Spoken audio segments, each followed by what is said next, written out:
Hi folks, so I'm doing another video today on the slope of a line. We've already had one in which I introduced a basic concept of what the slope of a line is in coordinate geometry and a simple way to calculate the slope of a line, which is using what we call a rise over our run formula. Now we're going to look at the more traditional formula, okay, which is y2 minus y1 over x2 minus x1. You might sometimes see it described as the vertical change over the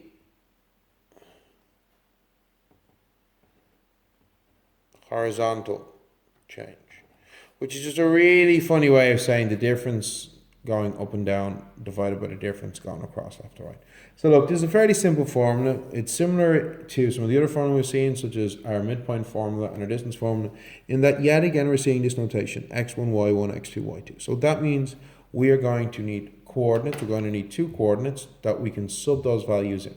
So let's look at an example here. Okay, so I've got the point A, which we're going to say is 3 minus 1. And I got the point B, 5, 2. And I want to find the slope of the line going through the points A and B. Now obviously, when you're doing these, you should be using pencil. As I say in some of the other videos, pencil doesn't always come up in my videos, so I have to use pen, but you should be using pencil, okay?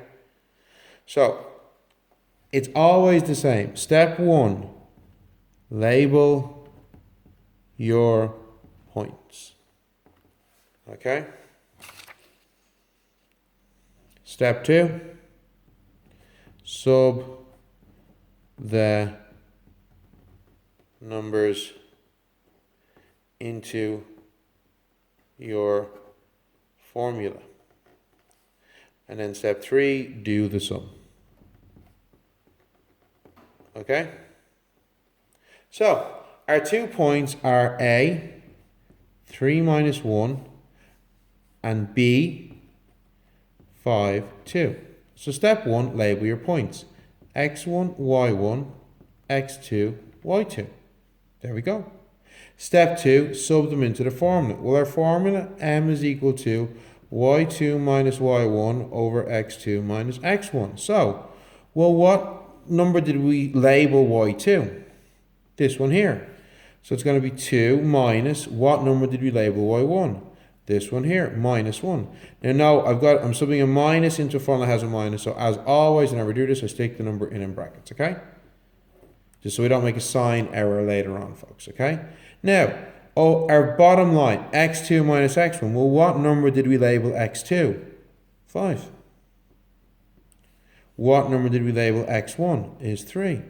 And there's a minus in the formula, so we keep a minus in this. So let's now, step 3, do the sum.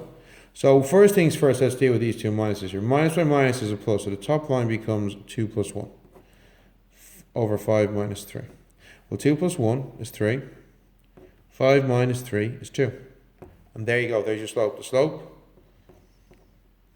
of AB is equal to 3 over 2 or 1.5. That's it, folks. It is that simple.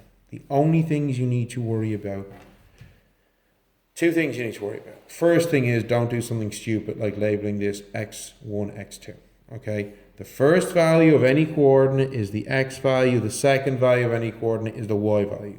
So it's x1, y1, x2, y2. Like every other formula in this chapter, in this topic, it doesn't matter which one I call x1, y1, which one I call x2, y2. I could, if I wanted, redo this whole sum again and call this x2, y2, and this x1, y1, and I'd still get the same answer. I'm not going to do that. Just trust me that it would work. So step 1, label your points correctly. That's your first most likely mistake. The second most likely mistake is, after labeling correctly, sticking the wrong number in the wrong place. So I put, it's 2 minus 1 over 5 minus 3. So doing something like saying 2 minus 5. That's your second most likely mistake, is putting a number in the wrong place. Your third most likely mistake is here, where you have two minuses, so you make a sign error. And then beyond that, it's just like basics. Add, take away, multiply, divide, do your maths, your arithmetic correct, okay? But that is how we get the slope of our line. If you gave me the slope of a line, I would know it looked roughly like this, okay? It's not quite 45 degrees. It's like a half as much again, and it's going up from left to right because it's positive. All right. So folks, there it is, the other way in which you can calculate the slope. I hope this has helped with you. If you're having any questions, email me or chat to me in class, and keep up the good work. I shall talk to you soon. Okay, bye.